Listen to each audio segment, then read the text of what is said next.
तस्वीरें बता रही हैं जो इमिग्रेंट्स हैं, जो भारत में अवैध रूप से घुस आए थे, अब वो वापस जाने के लिए लाइन में लगे हुए हैं। ये जो तस्वीरें आपको दिख रही हैं, ये उन लोगों की हैं जो 24 परगना जिले के अंदर, जहां बांग्लादेश बॉर्डर है, वहां पर पहुंच चुके हैं और वहां से निकलने के लिए भारत की जो बॉर्डर सिक्योरिटी फोर्स है, वो बांग्लादेश की जो बॉर्डर गार्ड्स है, उसके साथ कोऑर्डिनेशन करके इन्हें भेज रही है। तमाम वो वीडियोस वायरल हो रहे हैं जिसमें अब तक ये लोग क्यों नहीं गए, इस बात का जिक्र हो रहा है। मीडिया में, सोशल मीडिया में ये जो तस्वीरें आ रही हैं, जो अवैध रूप से बांग्लादेश में रह रहे, अवैध रूप से पश्चिम बंगाल में रह रहे बांग्लादेशी थे, उनके जाने की और उनके बॉर्डर पर इकट्ठे हो जाने की, भारत से बाहर निकलने की जो ये तस्वीरें हैं, ये काफी सारे सवाल खड़ती हैं। मुख्यमंत्री का एक बयान वायरल हो रहा है जिसमें वो कह रहे हैं कि इन बांग्लादेशियों को जेल भी भेजने की जरूरत नहीं है। अगर जेल जाएंगे तो ये फ्री में खाना खाएंगे, फ्री में दवाई लेंगे, कपड़े लेंगे, ये करने की जरूरत ही नहीं है। इनके खिलाफ एक्शन लेना है और वो हम लेना जानते हैं। तो ये कोई हमारे दामाद नहीं है, इनको निकालो, भगाओ इनको यहां से। मुख्यमंत्री के इस एटीट्यूड से, जिस तरह के आदेश थे, इस तरीके से एक फियर स्वाभाविक उन अवैध लोगों में है जो गलत तरीके से भारत में एंट्री कर गए।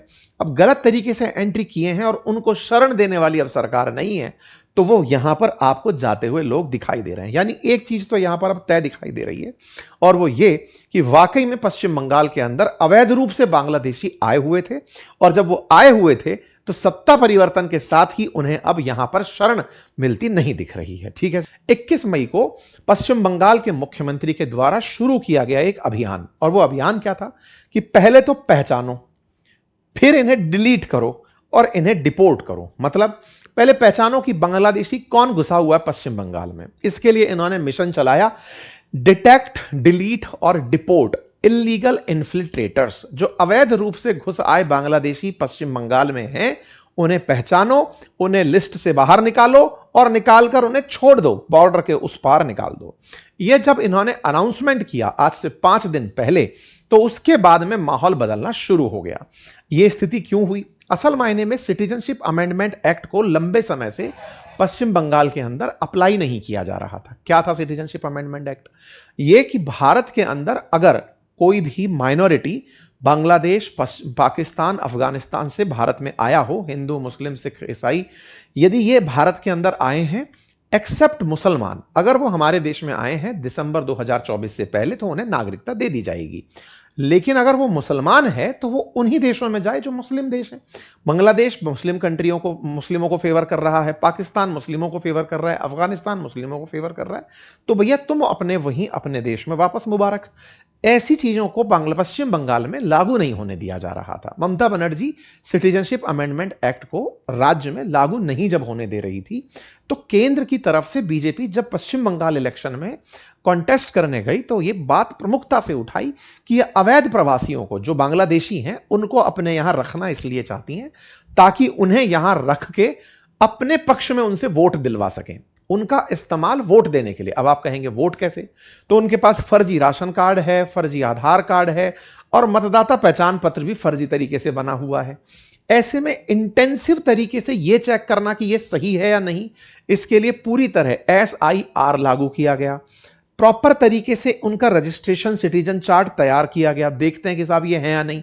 यानी कि प्रॉपर तरीके से पहचानना, यानी डिटेक्ट करना, और अगर वो पता चला कि ये अवैध है तो फिर उसे वहां से डिलीट करना और फिर उसे पकड़कर बॉर्डर के उस पार पहुंचाना, यह प्रोसेस शुरू किया गया। तो इलेक्शन का जो मेजर पॉइंट था, जिसकी वजह से यहां पर बहुत ही क्रूशियल तरीके का इलेक्शन था, क्योंकि बहुत सी जगह ऐसी थी जहां पर डेमोग्राफी टीएमसी को बहुत फेवर कर रही थी, क्योंकि टीएमसी जब चुनाव में थी तो उसे मुस्लिम वोटों का एक साथ मिलना एक बड़ा सपोर्ट माना जा रहा था। कहा जा रहा था कि एक छत्र मुस्लिम वोट तो इन्हें मिलेंगे ही, और कुछ हिंदू वोट अगर इन्हें मिल गए तो ये आसानी से इलेक्शन निकाल जाएंगे।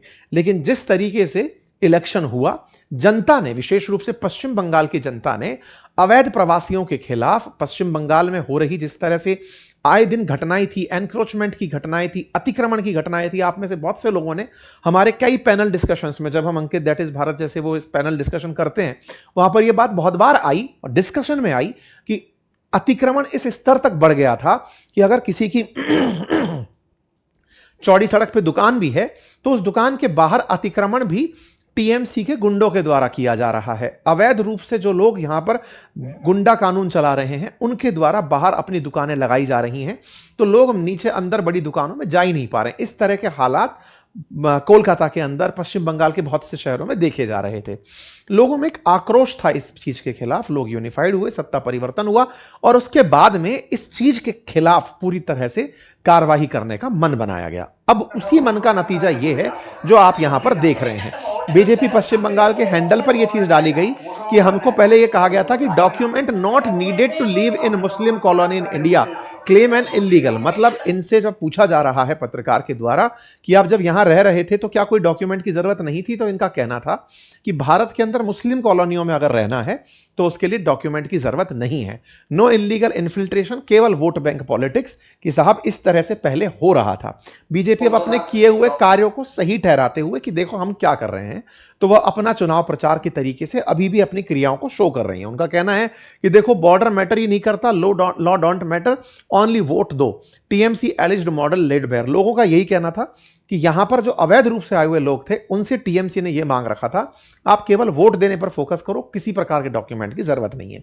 अब इन लोगों की जो तस्वीरें आ रही हैं, क्योंकि इन्हें उठा उठाकर बाहर भेजा जा रहा है, ऐसे में सैकड़ों की संख्या में लोग पश्चिम बंगाल छोड़कर बांग्लादेश की तरफ रिवर्स एक्सोडस करते हुए भागते हुए दिखाई दे रहे हैं। अब सवाल यह कि आए कब थे ये, मतलब इनके साथ हुआ क्या था ऐसा, तो उसके बारे में जानते हैं। देखिए एक बात यह है कि यहां पर आना जो भारत के अंदर था, क्योंकि पश्चिम बंगाल भारत है और बांग्लादेश पाकिस्तान हुआ करता था, तो पार्टीशन से लेकर के अब तक बांग्लादेशियों का आना यहां पर रहा है। जब भारत का विभाजन हुआ 1947 के अंदर, तो बहुत से लोग जिनके कुछ के परिवार पश्चिम बंगाल में थे, कुछ के परिवार पूर्वी बंगाल में थे, पूर्वी बंगाल पाकिस्तान बन गया था, तो रिश्तेदारों का आना जाना लंबे समय तक लगा रहा। 1950 में दंगे होने शुरू हुए धर्म के नाम पर, तब जाकर के यह तय हुआ कि कुछ लोग जो इधर हैं वो इधर ही रह जाएंगे, उधर वाले उधर ही रह जाएंगे। फेंसिंग पहले इतनी प्रॉपर नहीं हुआ करती थी, पाकिस्तान था वो वाला एरिया। 1971 में जब पूर्वी पाकिस्तान में पश्चिमी पाकिस्तान के द्वारा बहुत ज्यादा यातनाएं दी गई और यहां पर पूर्वी पाकिस्तान ने बांग्लादेश बनना तय किया, बांग्लादेश लिबरेशन वॉर शुरू हुआ, उस समय पर बड़ी संख्या में पश्चिमी पाकिस्तान की सेना से भयभीत होकर करोड़ों की संख्या में, कहा जाता है कि लगभग 1 करोड़ रिफ्यूजी भारत की सीमा के अंदर एंट्री कर गए। और वो केवल पश्चिम बंगाल में ही नहीं, आसाम में, त्रिपुरा में और कई नॉर्थ ईस्ट के स्टेट्स में जाकर बस गए। एक ऐसा समय हुआ जिस समय भारत में 1971 के दौरान जब पूर्वी पाकिस्तान बांग्लादेश में कन्वर्ट हो रहा था, तब पश्चिम बंगाल अकेले में 68 लाख शरणार्थी आए हुए थे। त्रिपुरा में 13.5 लाख, असम में लगभग 3.3 लाख, अन्य राज्यों में लगभग 6 लाख शरणार्थी गए थे। बॉर्डर एरियाज में जा जाकर के ये बस गए। उस समय की तत्कालीन इंदिरा गांधी सरकार ने इन लोगों को रखने का, लगभग 10 महीने तक रखने का भोजन प्रदान किया कि साहब तुम आ गए हो तो अब पश्चिम बंगाल या फिर जो बॉर्डर स्टेट्स हैं वो इन लोगों की हेल्प कर रहे हैं खाने पीने की, और उधर की तरफ वो बांग्लादेश में कन्वर्ट हो गया। इस पर कई बार सवाल उठता है कि उस समय की सरकार ने इनको शरण ही क्यों दी थी, लेकिन कई बार इस बात की तारीफ भी उठती है कि अगर ऐसा नहीं होता तो वो बांग्लादेश बनता ही नहीं, पाकिस्तान के 2 टुकड़े होते ही नहीं।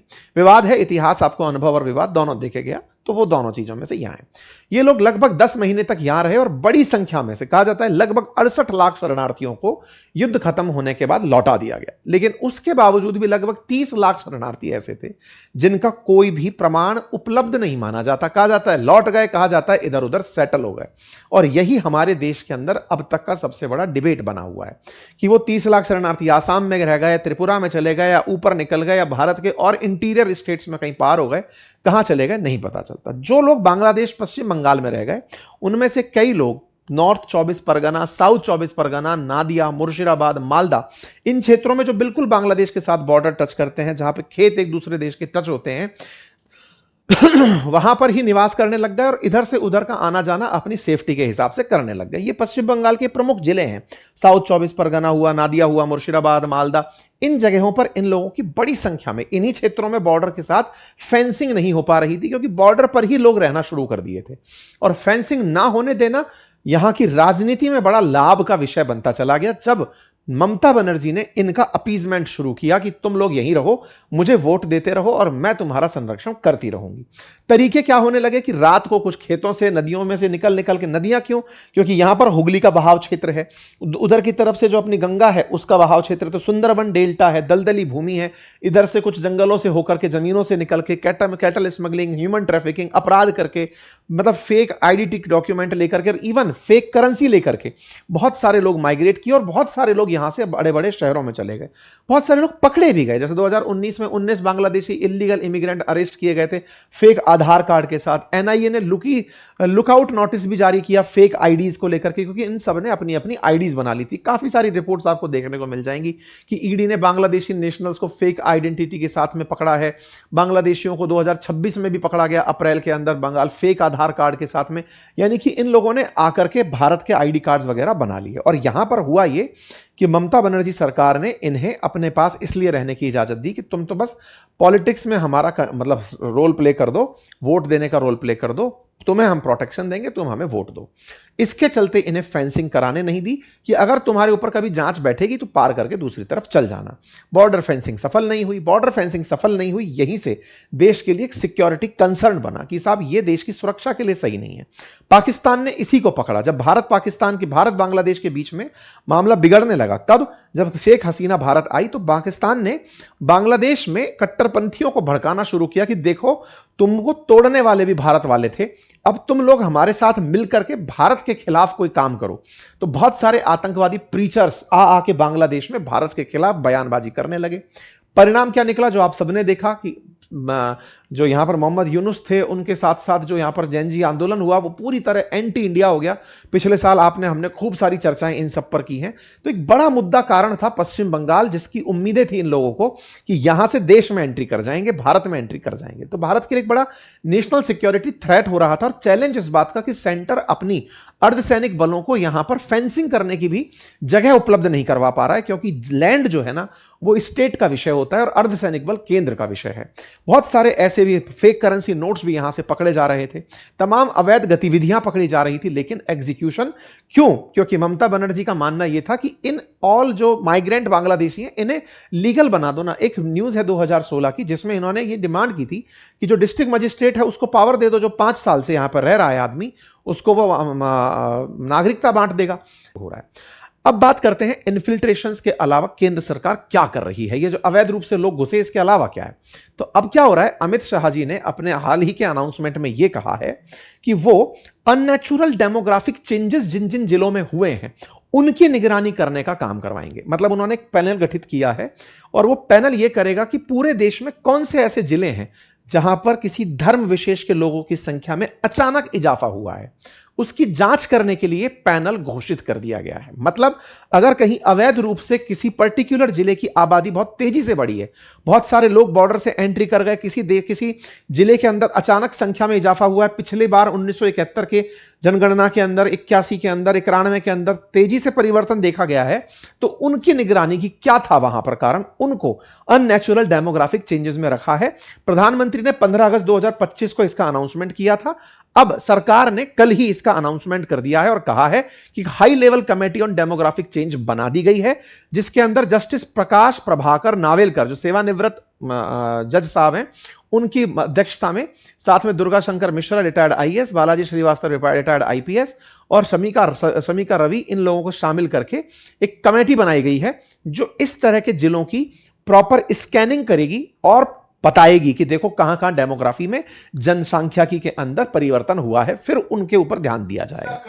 इसी बात को बीएसएफ के सामने संबोधित करते हुए अमित शाह जी ने, क्योंकि अमित शाह जी गृह मंत्री हैं, बीएसएफ इन्हीं के डिपार्टमेंट के अंदर आती है, अर्धसैनिक बल जो है हमारे वो गृह मंत्रालय के अधीन आते हैं, तो उनको इन्होंने यहां पर संबोधित किया और कहा कि अब बीएसएफ के साथ साथ लोकल यानी स्थानीय पुलिस, लोकल लोग, इन सबको मिलकर के और सेना को मिलकर सबको मिलकर के ये सुनिश्चित करना पड़ेगा कि बॉर्डर पर किसी भी प्रकार की अवैध गतिविधि ना हो और बीएसएफ को और ज्यादा मजबूत करने के लिए विश्व स्तरीय टेक्नोलॉजी उपलब्ध कराई जाएंगी।